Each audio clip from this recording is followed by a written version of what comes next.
મને જે એટેક આવેલો જે સાલું પ્રોગ્રામે એ ગામમાં પણ ખૂબ માણસો અમેરિકામાં, અને સુનીતાજીનું ગામ સુનીતા વિલિયમ, અને એ જુલાસણના ચોકમાં માં જગદંબા બેઠી ને, એને 2-5 વર્ષે 10 વર્ષે સુનીતાજી એના દર્શને આવે. અને હવે સાંભળજો, મારે એક વાત કરવી છે, એની યાદ ઓચિત આવ્યું કે આ તમારી કુળદેવીમાં તાકાત શું છે. સુનીતાજી આ વખતે છેલ્લે ગયા તો મહિનાનો જ એનો પ્રવાસ હતો. આકાશ યાત્રા મહિના કે 20 દિવસની હતી, પણ આપ જાણીએ છીએ કે યાન ખોવાઈ ગયું આકાશમાં, કનેક્શન ને કોન્ટેક્ટ તૂટી ગયા. 9.5 મહિના શૂન્યમાં ફેર્યા કર્યા એ લોકો દાદા, અને 9.5 મહિને પરત પાછા જ્યારે માતાજીની દયાથી પરત આવ્યા, તો એ લોકો જેટલા હતા એમાં સુનીતાજી એક જ આપણા ભારતીય, બાકી તો બધા ફોરેન બહારના હતા. અને એને મહિનો ટ્રીટમેન્ટ આપી ત્યારે એના અંગો માઇન્ડ સીધા થયા, અને જ્યારે સ્વચ્છ થયા ત્યારે એને પૂછવામાં આવ્યું, સાંભળજો બાપ, આ દેશની જગદંબા શું કરી શકે, તમારી માં ઉમા શું કરી શકે?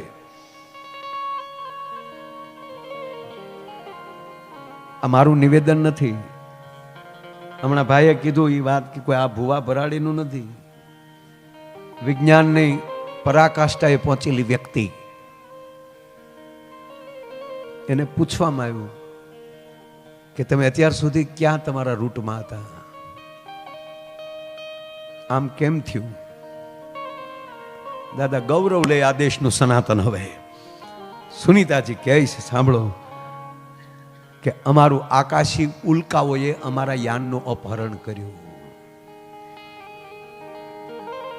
અને અમને બધે ગોળ ગોળ ફેરવ્યા, અમને ઘણા બધા લોક દેખાણા, પણ અમારી સિસ્ટમ કામ ન કરી શકી. અને છેલ્લે ઉલ્કાઓએ, આકાશી ઉલ્કાઓએ અમારા યાન ઉપર પ્રહાર ચાલુ કર્યા, નષ્ટ કરવાની કોશિશ કરી, ત્યારે એક ભારતની દીકરી ભાંગી પડી, અને છેલ્લે કોઈ તાકાત ન દેખાણી, અને જુલાસણના ચોકમાં બેઠેલી માં યાદ કરી કે હે માં, મારી માં તારી માળા કરતી હતી, મારી પાસે કોઈ ઉપાય નથી હવે. અને પછી દાદાગીરીથી સુનીતાજી કહે છે, હું એક નહીં, આ ભૂરિયાઓને કહો તમે હવે શું જોયું? દાદા ઠેઠ સુધી માનું પ્રત્યેક યાનની અંદર દેખાણું, અને દેવદૂતોએ આકાશી યાન તોડ્યા, ઉલ્કાઓ તોડી એને, અને જ્યાં સુધી પૃથ્વીના પેચમાં એનું યાન ન પહોંચ્યું ત્યાં સુધી માની પ્રતિમા એના યાનમાં એને દેખાણી. સાહેબ આ રેકોર્ડિંગ થાય છે, અને એક વિજ્ઞાનની પરાકાષ્ઠાએ પહોંચેલી વ્યક્તિ બાબત બોલું છું, અને આવું નિવેદન આપવામાં ખોટું હોય તો મારે શું થાય એ આપ જાણો છો. આવું કોઈ નાની હુની હસ્તીનું નથી દઈ દેતો. એક આકાશ યાત્રી એ એમ કે છેલ્લે તો આ થાય. અને હમણાં ભાઈએ જે વાત કરી ને દાદા, કૃષ્ણ શું કરી શકે? અર્જુન, તારે કાલે મચ્છવેદ કરવાનો છે. આ તું દાદા મારે તમારા શરણે વાત મૂકવી છે. આજ્ઞાતવાસમાં છે, છેલ્લો દિવસ છે. રાત્રિના ભગવાન કૃષ્ણ જીવન કૃષ્ણ છે બાપુ. કૃષ્ણ જેવો કોઈ દેવ કેમ? બધાય દેવ, પણ કૃષ્ણએ તો હદ કરી નાખી છેલ્લા અવતારે. વિશ્વની તમામ પીડા લબોલબથી પીડા ભરેલા, આમથી આમ નથી, બધું જાણવા છતાં બધું કરવાનું. અને આ કૃષ્ણની એક જ ફિલ્મ એવી છે દાદા, વિલનને પેલા મારી નાખે ને પછી ફિલ્મ ચાલુ થાય. 11 વર્ષની ઉંમરે તો વિલનનો ગોબો ઉપાડી લે, પછી જે ફિલ્મ ચાલુ કરવી. એકમાત્ર પાત્ર ભજવું હોય તો કૃષ્ણ એના વાહક છે. અમારા બાપના ગુણ ગાવ છો તમે, જગતના તાતના ગુણ ગાવ છો તમે. એટલું નહીં, કૃષ્ણ રાજી બહુ થાય કે બધા ઓળખે જ છે, પણ એ દાદા તું મારો પરિચય લઈને નીકળ્યો છો. એ ભગવાન કૃષ્ણ અર્જુનને કહે છે, ધનંજય સાંભળ, દાદા એ ગમે ને ભગવાન કૃષ્ણ બોલ્યા છે, ચડે ચોક બોલ્યા છે, એક પણ ગુપ્ત મીટિંગ નથી એની. ડોક્ટર જ્યારે બોલ્યા કૃષ્ણ ત્યારે ચડે ચોક. પણ બે જગ્યાએ, એકવાર અર્જુન સાથે અને એકવાર કર્ણ સાથે. બે કુંતીના દીકરા હાટો કે કર્ણ, પણ કર્ણ એ કર્ણ છે, એની ક્ષણિક છે જ. આપના શરણોમાં મૂકો, મારી વાણી પવિત્ર થાય. કારણ કે જ્યાંથી હિમાલયમાંથી ગંગા નીકળી હોય, એ જ પાછી ગંગામાં ડૂબકી મારીએ ને તો અમે પવિત્ર થઈએ. અને ભાગવતના મંડપમાં એટલો પ્રવેશ ન કરીએ તો અમે નગુણા કહેવાય. એટલે આપણા ચરણોમાં ગૌમુખ આગળ બીજું તો શું કરવાનું હોય. હરિકથા જગ પાવની ગંગા.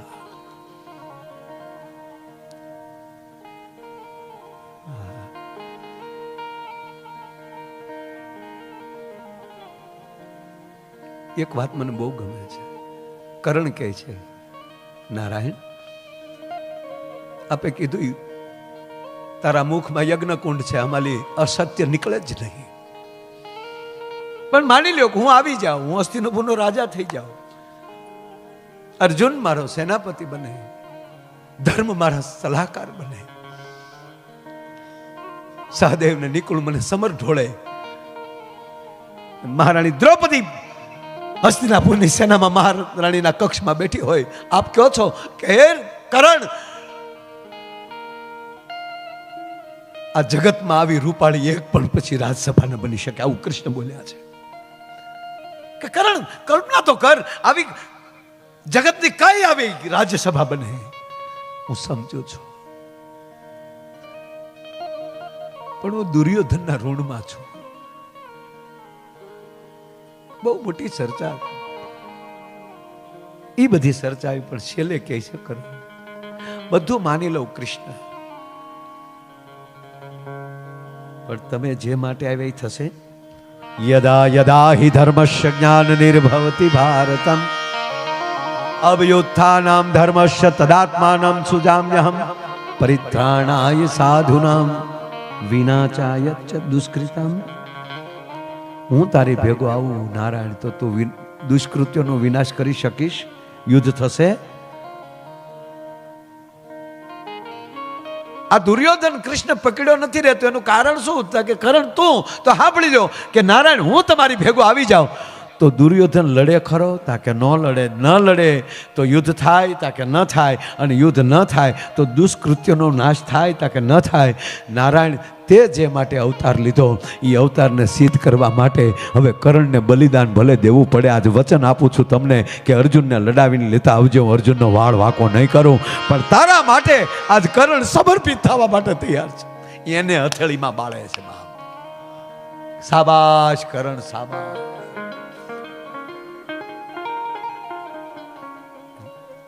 આજ અર્જુનને કહે છે, ગ્રંથોની આવી ચર્ચાઓ છે ને, ઘરે બેઠા બેઠા હું તો આ બધાને પગે લાગીને કહું. આવા મહાપુરુષ આ બીજ રોપીને વયા જાય ને. ગઈકાલે બીજ ગઈ, પોષી બીજ, પોષ મહિનાની બીજ રોપાણું તમારા ગામમાં. ઘરે ઘરે ભાગવત રાખજો, રામાયણ રાખજો, અને એક રજા એવી રાખજો મહિનાની કે આખો પરિવાર બેઠો હોય અને એક બેઠા બેઠા ભલે 1 કલાક ભાગવત વાંચે, અથવા 1 કલાક રામચરિત્ર માનસ વાંચે, કા 1 કલાક ગીતા વાંચે. અરે ખાલી રામાયણનો ભરત મિલાપનો પ્રસંગ આ પરિવાર ભેગો બેસીને વાંચી લઈને 1.5 કલાક થાય. કેવલ રામાયણનો ભરત મિલાપનો પ્રસંગ પરિવાર ભેગો બેસી અને વાંચી લે. આ માયો આયર વિશ્વાસથી કહે કે એ બિઝનેસ માટે ભાવનગર, અમદાવાદ, મુંબઈ, અમેરિકા રહી શકે, ભાઈએ ભાઈઓ અલગ રહી શકે, હૃદયથી કોઈ દી ન રહી શકે. બહુ મને પ્રસંગ બહુ ગમે છે. ભરત મિલાપ ભગવાન રામ અને લક્ષ્મણજી અને મા જાનકી બેઠા છે, થોડાક ઋષિઓ બેઠા છે, ધાર્મિક ચર્ચા થઈ રહી છે. અને એમાં ભીલના સંતાનો દોડતા દોડતા આવે છે અને કહે છે, આ ભરત મિલાપ અડધી મિનિટમાં લેવો છે મારે. આમ નીકળ્યું એટલે દાદાના ચરણોમાં મૂકું.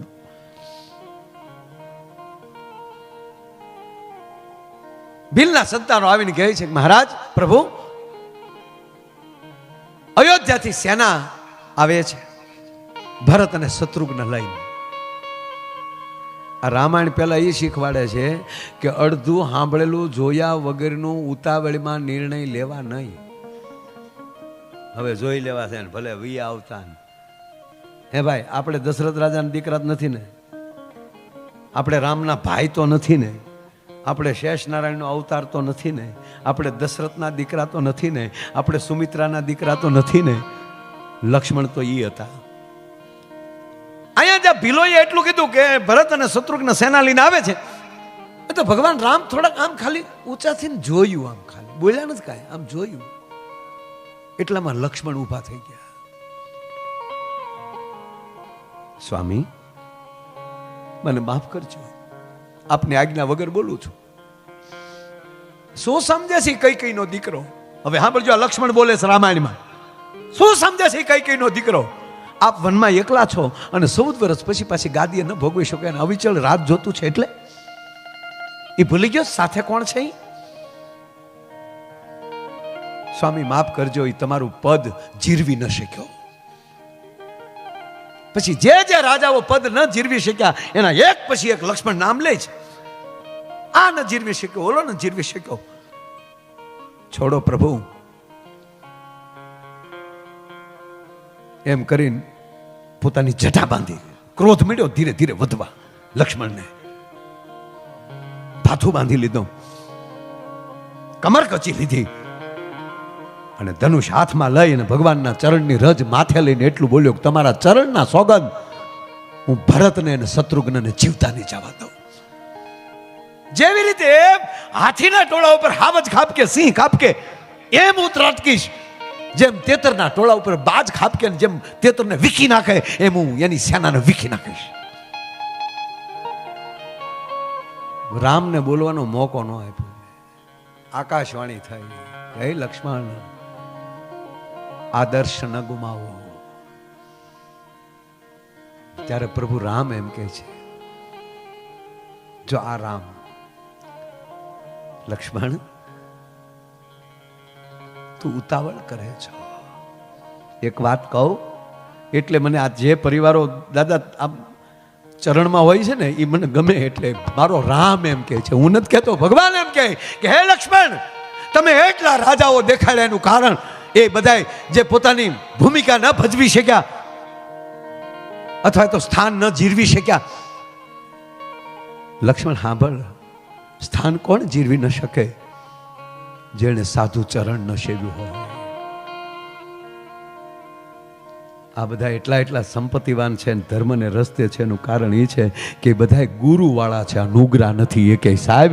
એટલે એના ખોરડે આવી ભાગવત કથાઓ થાય છે, જેણે સાધુ ચરણ ન સેવ્યું હોય. અને હા ભાઈ લક્ષ્મણ, બ્રહ્માએ આ સૃષ્ટિનું સર્જન કર્યું હતું, એમાં જેટલા જીવ મૂક્યા હવે તો હેદ કરી નાખી ભગવાન રામે. હે લક્ષ્મણ, આ જે ભગવાન બ્રહ્માજી આ સૃષ્ટિનું સર્જન કર્યું અને એમાં જેટલા જીવ મૂક્યા એમાં કોઈ ઉત્તમ આત્મા હોય તો મારો ભરત છે. અને રામ કહેવાય, નકર હારે રોજ પગ કસરતો હતો. ખોટું ન લગાડતો, સાચું કહું લક્ષ્મણ, હજી આવે પછી જોઈ એવું નથી કર્યું. કોની ભેગો છો એ તો જો. આ ભેગા રહેવા વાળાને તો ઘાયે ઘા કહેજો. તા તો આવે છે ને, આને ધૂળ માલી ઉપાડ્યો ભાઈ ભરતને, દડતો દડતો આવતો હતો. અને ભગવાન એની સાથીએ સાહેબ.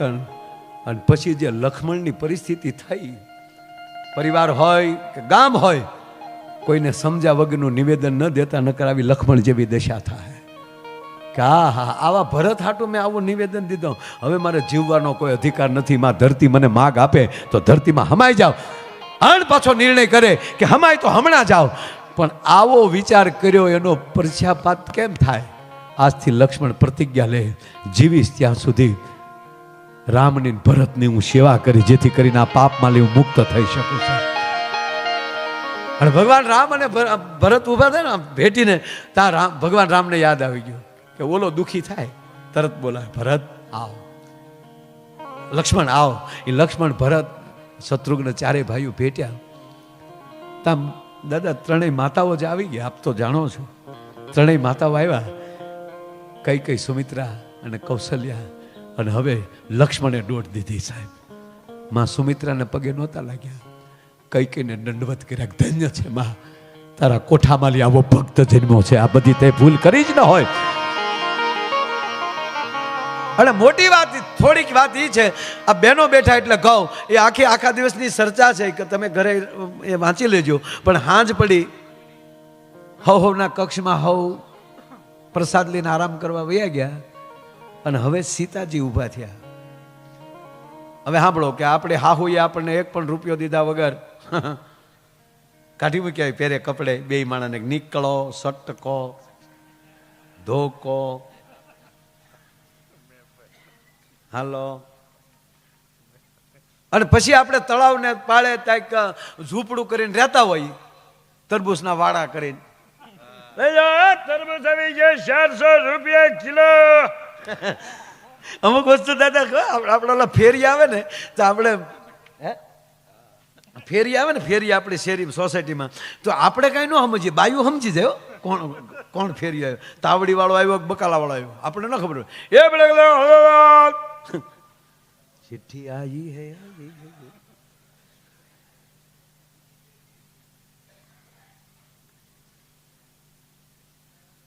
થોડુંક નામ હરખું લખો ને, મનનભાઈ ને. વાહ વાહ, ક્યાં બેઠા છે? વાહ મનનભાઈ, આપનું સ્વાગત. આમ તો બીજેપી પ્રદેશ સોશિયલ મીડિયાના પોતે અધ્યક્ષ છે, અને એવા આપણા મનનભાઈ દાણી પધાર્યા છે, એનું અહીં હાર્દિક સ્વાગત કરું છું, અને તાળીઓથી આપણે બધા. વાહ. અને બાપુ પાસે જ્યાં જાય ને દાદા, એ જેવું લેવલ એવો અવાજ આવે. આપણે જો એરપોર્ટમાં બેઠા હોય તો આમ પ્લેનની જાહેરાત થતી હોય, કૃપયા ધ્યાન દીજીએ, બોમ્બે જાને વાલી ફ્લાઇટ. 2 કલાક ડિલે થાય ને તો આપણે મજા જ આવે, કારણ કે બોલવા વાળા હામાં આપણને એમ જ થાય કે છોકરાના માસી બોલે છે. કૃપયા ધ્યાન દીજીએ, આપણે ગલગલિયા થાય, ક્યાં બાત હૈ. ઈ નહીં, રેલવે સ્ટેશન આવી જાઓ, प्लेटफॉर्म नंबर 2 सौराष्ट्र मेल आएगा, ઉપડેગા તો. અને સાહેબ બીજી મને આનંદની વાત એ છે, આ રેલવેની વાત આવી, રેલવેના એન્જિન ગુજરાતમાં બને છે. આ મોદી સાહેબ છે. હે ગોધરામાં મારો પ્રોગ્રામ હતો, ડાયરો. હા, અહીંયા આપણે જે જોયું છે એ જ વાત કરી ભાઈ. હા મિત્રો,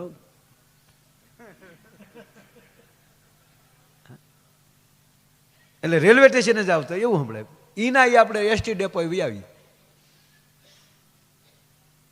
ગીતા મંદિર ગોધરા પ્લેટફોર્મ નંબર 2 ઉપર આવશે. ડ્રાઈવર ભૂપતભાઈ જા હોય ન્યાલી કેન્ટીન માલી પોતે પોતાની બસ ઉપર જાય, ગાવું ઊભી કરે.